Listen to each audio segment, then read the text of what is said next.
காஞ்சிபுரம் மாவட்டம் சுங்குவார் சத்திரத்தை அடுத்த எச்சூர் ஊராட்சியில் 3 போகம் விளையும் 1000 ஏக்கர் நஞ்சை நிலங்களை தொழில் பூங்காவிற்காக கையகப்படுத்துவதற்கு எதிர்ப்பு தெரிவித்து மாவட்ட நிர்வாகத்திடம் விவசாயிகள் மனு அளித்துள்ளனர்.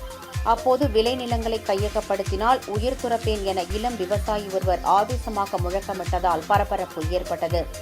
இதனைத் தொடர்ந்து செய்தியாளர்களிடம் பேசிய அந்த விவசாயி, நஞ்சை நிலங்களை கையகப்படுத்தி தொழில் பூங்கா அமைப்பதால் விவசாயிகளின் வாழ்வாதாரம் முற்றிலும் அழிந்து போகும் எனவும், புஞ்சை, புறம்போக்கு போன்ற தரிசு நிலங்களை கையகப்படுத்துவதற்கு பதிலாக விவசாயிகளை அழிக்க வேண்டும் ஒரே கண்ணோட்டத்தில் இந்த அரசு செயல்படுவதாகவும் குற்றம் சாட்டினார்.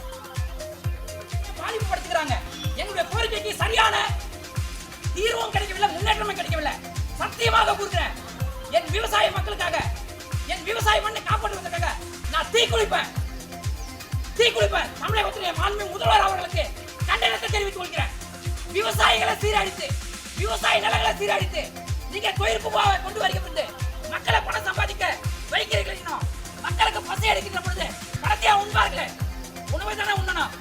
தமிழக முதல்வராக இருக்கட்டும், தமிழகத்துடைய வேளாண்மை துறை அமைச்சராக இருக்கட்டும், தமிழகத்துடைய தொழில்துறை அமைச்சராக இருக்கட்டும், மற்ற அமைச்சராக இருக்கட்டும், அரசாங்கவாதிகளாக இருக்கட்டும், அரசியல்வாதிகளாக இருக்கட்டும், அரசு அலுவலராக இருக்கட்டும், பசி எடுத்தா பணத்தை உண்ண முடியுங்களா? உணவு தாங்க உண்ணணும். நாங்க சேற்றில கால்களை வைத்தாதான் இவங்க சோற்றில கைகளை வைக்க முடியும். நாங்க சேற்றில கால்களை வைத்தாதான் இவங்க சோற்றில கைகளை வைப்பதற்கு இவங்களுக்கு வாய்ப்பு கிடைக்கும். ஏன் இப்படி விவசாயத்தை சீரழிக்கிறீங்க? நாங்க தொழில் வளர்ச்சிக்கு ஒரு பொழுதும் எதிரானவர்கள் கிடையாது. தொழில் பூங்காவுக்கோ, தொழில் வளர்ச்சிக்கோ, தொழில் முன்னேற்றத்துக்கோ ஒரு பொழுதும் நாங்க எதிரானவர்கள் கிடையாது. தொழில் பூங்காவை, தொழில் வளர்ச்சியை, தொழில் முன்னேற்றம் வரவேற்பு கொண்டாடுகிறோம். ஆனால் புஞ்சை நிலத்துல, தரிசு நிலத்துல, வறண்ட பூமியில நீங்க கொண்டு வாங்க தொழில் பூங்காவை, தொழில் வளர்ச்சியை, தொழில் முன்னேற்றத்தை.